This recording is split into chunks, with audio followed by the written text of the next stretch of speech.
Welcome, everyone. I'm Toastmasters First Vice President Radhi, and today I'm here with Accredited Speaker Kevin Snyder. The Accredited Speaker program recognizes professional speakers who combine expert knowledge in a particular subject with mastery of the spoken word, making them sought-after experts in their respective fields. The process to become an accredited speaker often takes years. At level 1 of the program, Toastmasters members submit a detailed application and video presentation to be reviewed by a panel of expert judges. Those who pass level 1 are invited to present for a live audience and second panel of judges at the Toastmasters International Convention. Today, I'm talking with Kevin Snyder, the newest accredited speaker. Kevin earned the designation following his level 2 presentation during the 2022 convention in Nashville, Tennessee. Congratulations, Kevin, on earning this prestigious designation. Today, we're going to learn about Kevin's experience becoming a professional speaker and his journey earning this remarkable designation.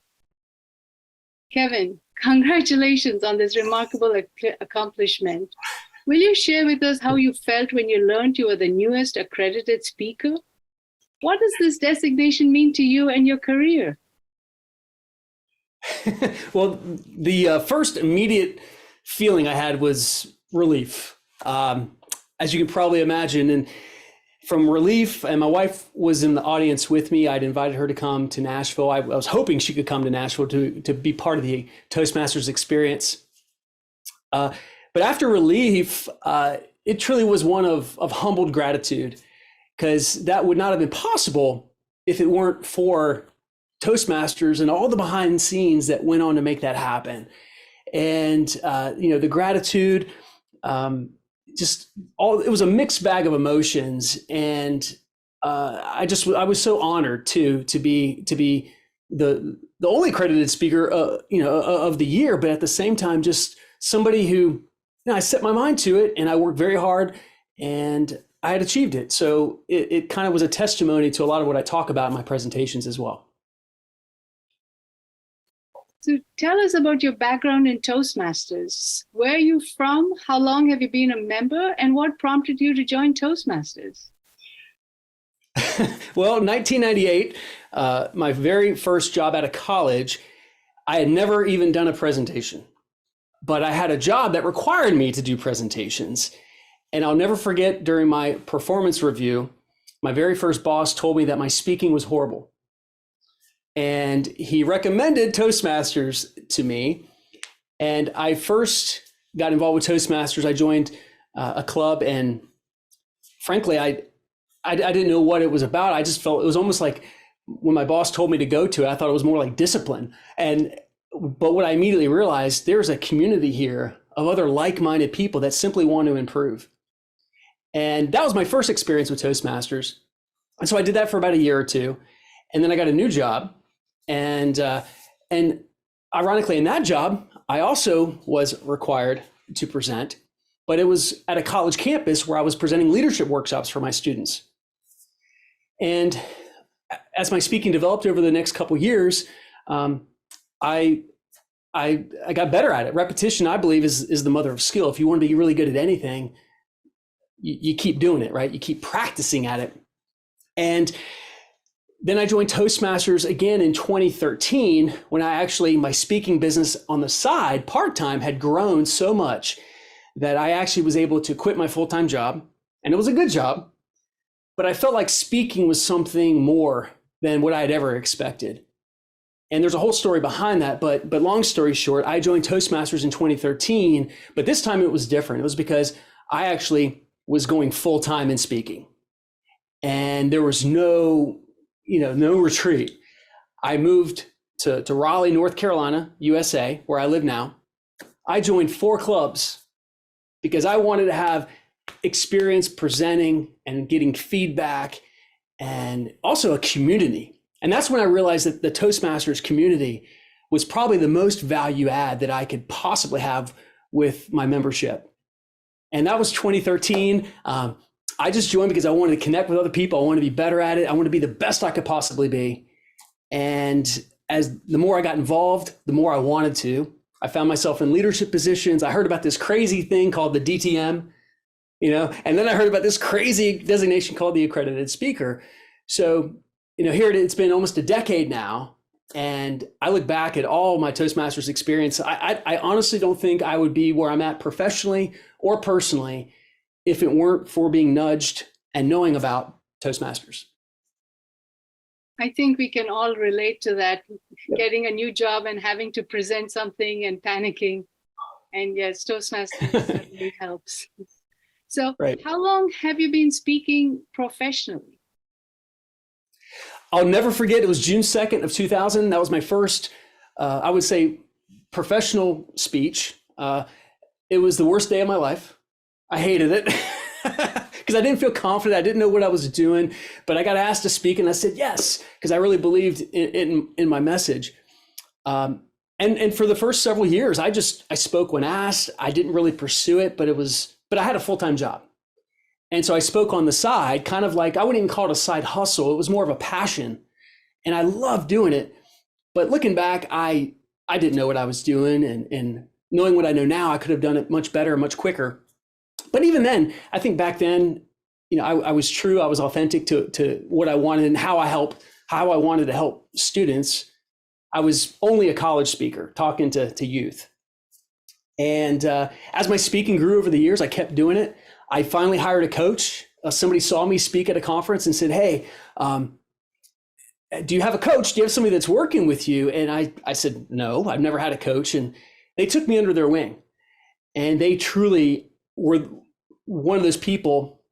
And I do believe this, that people come into our life in seasons and in reasons. And this person came into my life at exactly the right time and helped give me some of the fundamentals on when you really want to get serious about your speaking, how to actually do it more often, how to be better at it, how to really treat it like when you get paid to speak, the difference between that and just a normal speech.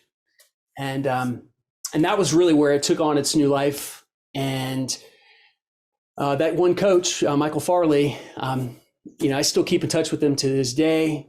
He's on my holiday card list and we text all the time. And if it weren't for him, as well as other people in my life, I wouldn't be where I'm at with my speaking as well. And he was a former Toastmasters as well. Nice. So what made you want to become an accredited speaker, and how long did it take you to earn this designation once you made that decision? And what does it take to succeed? Ooh, that's a webinar. Well, I just earned the Distinguished Toastmaster, the DTM, I believe it was in 2018.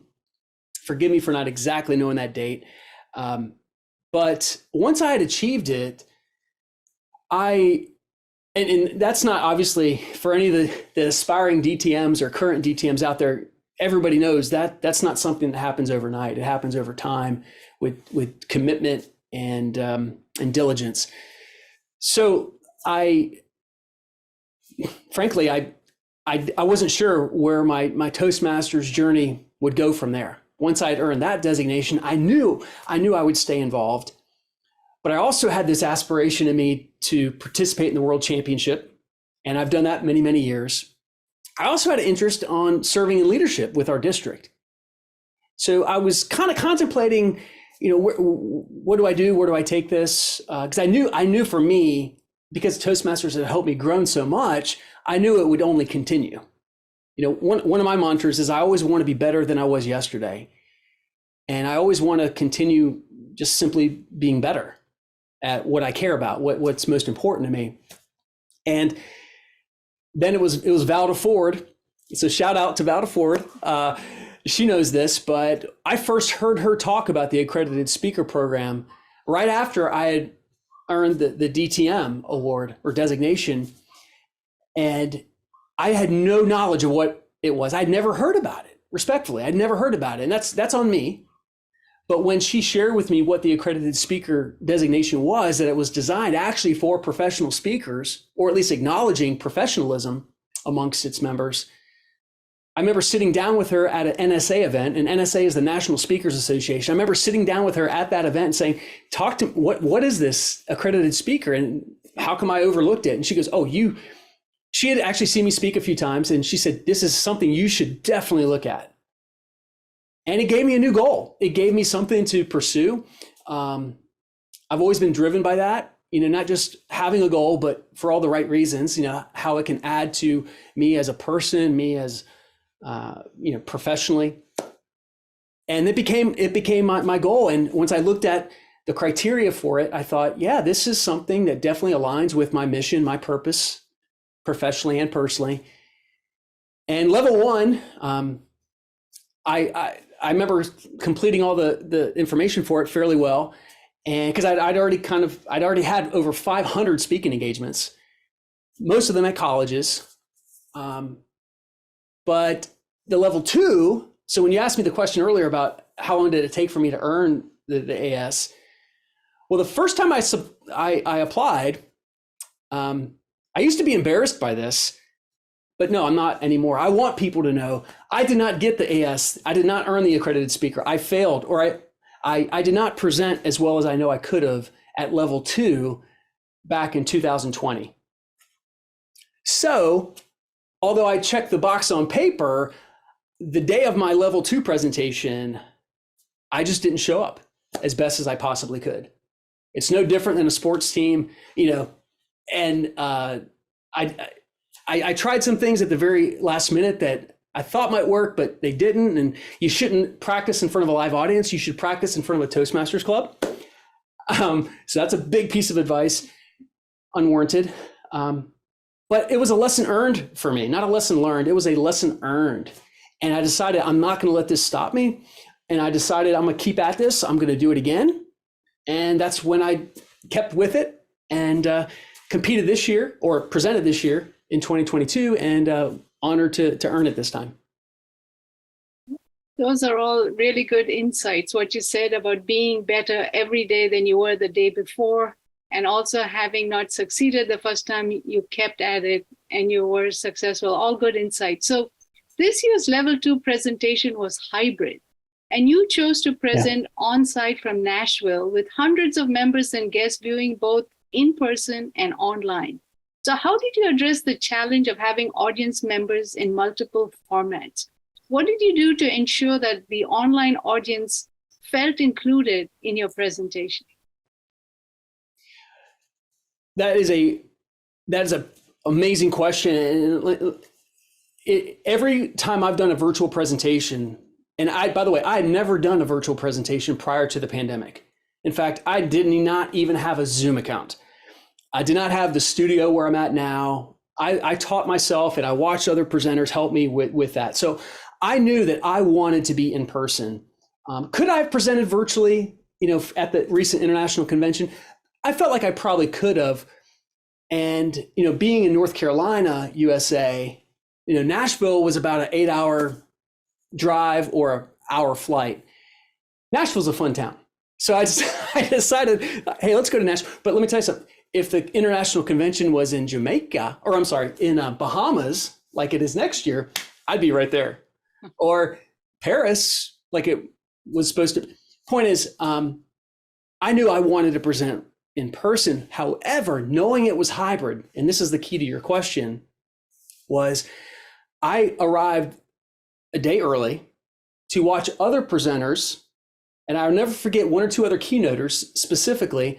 And I sat in the back of the room in person with my laptop, watching them online and comparing if there was any kind of gap between what they were delivering in person versus online. And with any hybrid event I've ever spoken to, and I've done over 100 since 2020, there's always been a little bit of a delay, right? So knowing that as a virtual presenter, number one, you need to be aware of that. But there wasn't much of a delay at all. But I also made the choice, because I didn't, anytime I present virtually, I always ask, hey, can I engage via chat? Can I see my audience? Am I going to have access to Q&A or polling? Things like that. And every virtual or hybrid event is different. So depending on the functionality that I have as the presenter really determines how do I engage them and how do I also make them feel inclusive, but also how do I connect? And let me tell you something from a presenter perspective, and anybody that, I think most of us know this, when you're trying to present to two audiences at the same time, one in person, one remotely, it is a very big challenge. So what I decided to do was I wanted to acknowledge my remote or virtual audience as best as possible. But I knew that I probably couldn't talk to them and try to get feedback from them in the moment. I knew that that probably was not going to be possible. And that was perfectly fine. But so what I did was I just simply acknowledged them. I acknowledged them from the very beginning. If people watch my video, you'll see kind of how I did this. I came out to the music, Don't Stop Believing. And I actually acknowledged my virtual people to kind of raise your arms at home and do it with me, you know, and I did watch the video after the fact, a couple days after the fact, and I was watching some of the chat, and it was so interesting to see that some of the virtual folks kept commenting how nice it was to feel at least recognized, you know, like, oh, he knows this isn't just live stream. He actually knows that we're here. And so I think I like to make the complex simple in my presentations. And so as same thing with virtual presenters, sometimes we don't have to complicate it to make people feel acknowledged or included. And it's simply sometimes just the recognition that they're there and strategically giving them some shout outs. So I hope that answers the question, but it was a challenge. At the end of the day, it was a challenge, but I went into it knowing that. And so then I thought, how do I prepare accordingly? All good points. Like in Toastmasters, we learn by doing and we learn by observing, and you just showed us how. Excellent. Now, your professional background includes educational leadership and motivational speaking. What are your main presentation topics, and what do you want your audiences to leave after your presentation? So currently, about half of my professional speaking is to youth and college audiences. I just spoke for a college group just last weekend at a student leadership conference, for example. But I also have about 50% of my professional speaking is to professional audiences. Everybody from banking to HR to internal organizations to real estate. So my programs they vary depending on who I'm talking to and why. On my website, I've got sample presentations, but I tell folks, hey, these are just samples. Know that after we have a conversation, what I'll do is I'll customize my talks depending on what you're looking for or on some of the specific themes or, you know, but in general, my topics, I focus on some of the fundamentals. I do like to present on the fundamentals. I don't like to make things complicated. Leadership, personal motivation, how to really engage and create dynamic teams and cultures, whether it's on a college campus or whether that's in a workplace. Another popular program right now, especially, is on bridging the generations. And across the world, we've got such a generation gap between how we communicate and how we have a wide range of ages that are in the workplace. So, you know, it kind of, my presentations, I don't speak to anyone about anything. You know, if there's a saying that says, if you can talk to anybody about anything, you can't speak about anything. And so I know that, but I did start off as a college speaker and then I grew into professional. So I feel like I do have a wide kind of variety of groups I can speak to, but they mostly are on some of those topics and fundamentals that really can inspire anyone. And that's absolutely what I want to accomplish. I want to educate them. I want to engage them, but I also want to empower them to do something so that their time is valuable in the time that we have in the presentation. Right. So you presented keynotes and leadership presentations to over 1 million people in multiple countries. But how do you tailor your message to make sure it's relevant to a global audience? I'd say that is key. That is a great question, because some audiences are tougher than others. And by some, I mean many. But I've got a process that I've learned over the years that has really helped me know exactly how to tailor my content so it matches what they've hired me to do. So I have a questionnaire, and that questionnaire is golden for me. I ask some simple questions. And let me give you an example. Like, what are three takeaways that you'd like for me to ensure that your audience receives as a result of my program? That one question right there gives me the target to hit. And the reason I know that is because I ask it, right? Another question I ask is, based on your experience bringing in speakers in the past for this event, is there anything I should do or should not do that you would recommend? That's another question where I'm not asking for names, but the feedback that they give me from that question too also says, hey, we want somebody to be engaging. We want somebody to be relevant. And can you please, make sure that your content actually is actionable, meaning people can apply it. And what I hear them also say to me is, the last speaker we brought in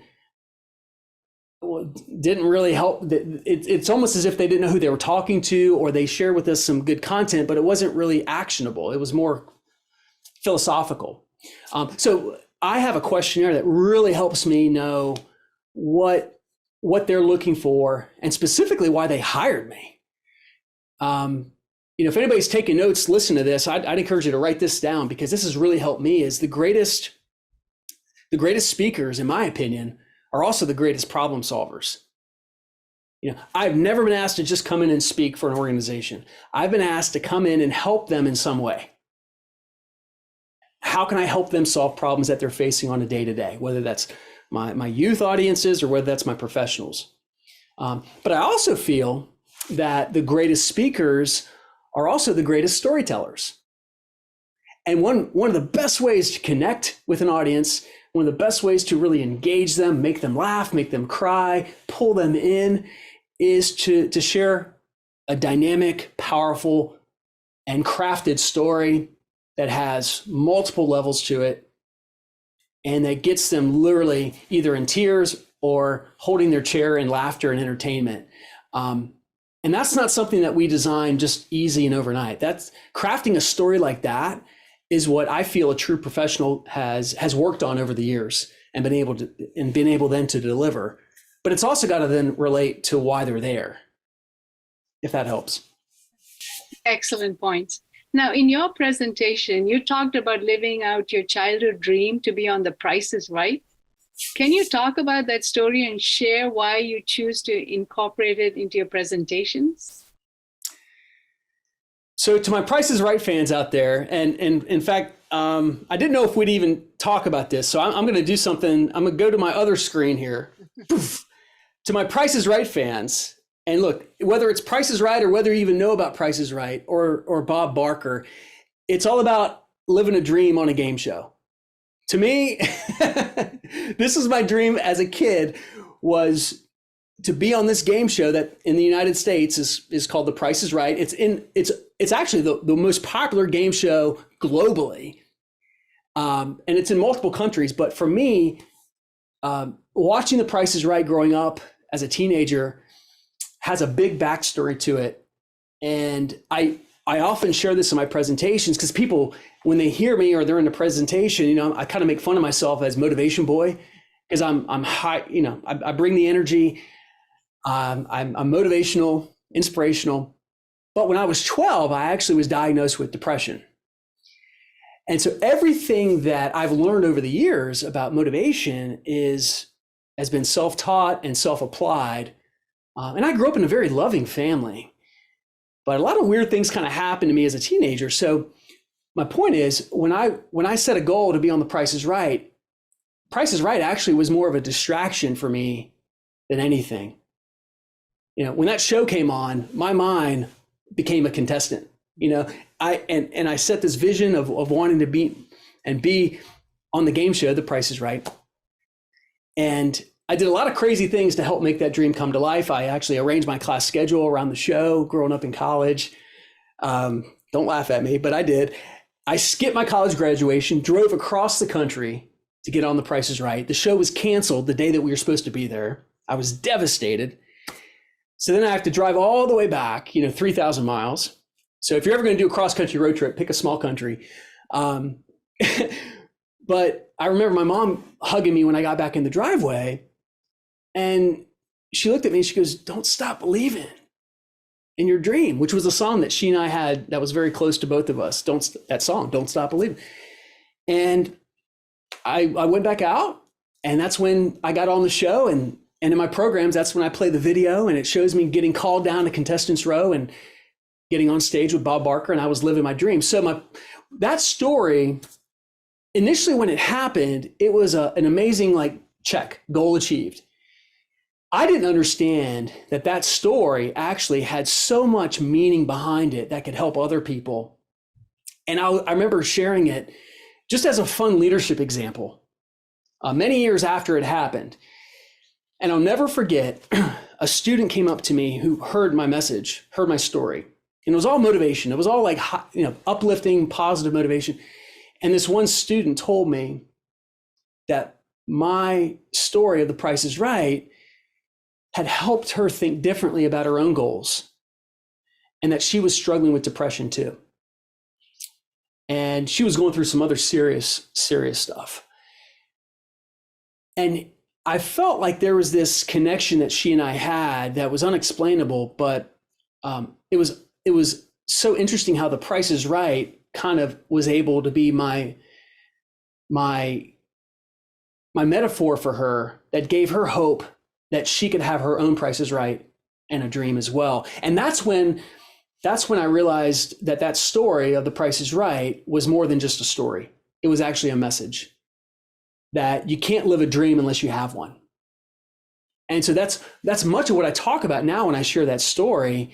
I want my audiences to be engaged and entertained when I share it, but then I want them to think about, wow, what's my Price is Right? And how long has it been? And that's the power to it. That's the power, I believe, in a good story. It has a message that challenges people to think and dream, hopefully. So long answer to your question, but Price is Right I would not be a speaker. I would not be a professional speaker if it weren't for that one single story. And I truly believe that. So I'm honored to have that experience behind me. Yes, that was an excellent message. Could you just tell us a little bit about your life outside of Toastmasters and your profession? What motivates you to keep speaking? And why have you called yourself a recovering motivational speaker? Well, the word recovering motivational speaker, I have it all my introductions, just kind of a little bit of laughter.